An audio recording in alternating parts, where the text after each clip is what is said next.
കോഴിക്കോട് താമരശ്ശേരിയിൽ 15-കാരൻ മുഹമ്മദ് ഷഹബാസ് നേരിട്ടത് അതിക്രൂര മർദ്ദനമെന്ന് വ്യക്തമാക്കി പോസ്റ്റ്മോർട്ടം റിപ്പോർട്ട്. കട്ടിയുള്ള ആയുധം കൊണ്ടുള്ള ആക്രമണത്തിൽ തലയോട്ടി പൊട്ടിയെന്ന് പോസ്റ്റ്മോർട്ടത്തിൽ കണ്ടെത്തി. സംഭവത്തിൽ കൊലക്കുറ്റം ചുമത്തിയ 5 വിദ്യാർത്ഥികളെ ഒബ്സർവേഷൻ ഹോമിലേക്ക് മാറ്റി. വിദ്യാർത്ഥികളുടെ കൂട്ടത്തിൽ ഗുരുതരമായ പരിക്കേറ്റ മുഹമ്മദ് ഷഹബാസ് രാത്രി 12:30-ഓടെയാണ് മരിച്ചത്. കഴിഞ്ഞ ഞായറാഴ്ചയായിരുന്നു സംഭവത്തിന്റെ തുടക്കം. ട്യൂഷൻ സെന്ററിൽ 10ാം ക്ലാസ്സുകാരുടെ ഫെയർവെൽ പരിപാടിയുമായി ബന്ധപ്പെട്ട തർക്കമാണ് സംഘർഷത്തിന് കാരണം. തർക്കത്തിന് തുടർച്ചയായിട്ടാണ് വ്യാഴാഴ്ച വിദ്യാർത്ഥികൾ തമ്മിൽ ഏറ്റുമുട്ടിയത്. തുടർന്ന് ഗുരുതരമായി പരിക്കേറ്റ മുഹമ്മദ് ഷഹബാസിനെ ആദ്യം താലൂക്ക് ആശുപത്രിയിലും പിന്നീട് കോഴിക്കോട് മെഡിക്കൽ കോളേജ് ആശുപത്രിയിലും പ്രവേശിപ്പിക്കുകയായിരുന്നു. ഇന്ന് പുലർച്ചെയാണ് ഷഹബാസ് മരണത്തിന് കീഴടങ്ങിയത്. കട്ടിയേറിയ ആയുധം കൊണ്ടുള്ള അടിയിൽ തലക്കേറ്റ ക്ഷതമാണ് ഷഹബാസിന്റെ മരണകാരണമെന്നാണ് പ്രാഥമിക പോസ്റ്റ്മോർട്ടം റിപ്പോർട്ട്.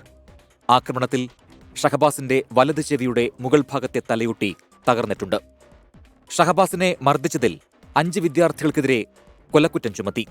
ജുവനൈൽ ജസ്റ്റിസ് ബോർഡിന് മുൻപായി ഹാജരാക്കിയ വിദ്യാർത്ഥികളെ വെള്ളിമാടുകുന്നിലെ ഒബ്സർവേഷൻ ഹോമിലേക്ക് മാറ്റി. എങ്കിലും ഇവർക്ക് ഈ വർഷത്തെ SSLC പരീക്ഷ എഴുതാനാകും. സംഘർഷത്തിൽ കൂടുതൽ വിദ്യാർത്ഥികൾ ഉൾപ്പെട്ടിട്ടുണ്ടെന്നാണ് പോലീസിന്റെ നിഗമനം. വിദ്യാർത്ഥികളുടെ കൈവശം ആയുധമെത്തിയത് എങ്ങനെ എന്നതുൾപ്പെടെ പോലീസ് പരിശോധിക്കുകയാണ്. 24 കോഴിക്കോട്.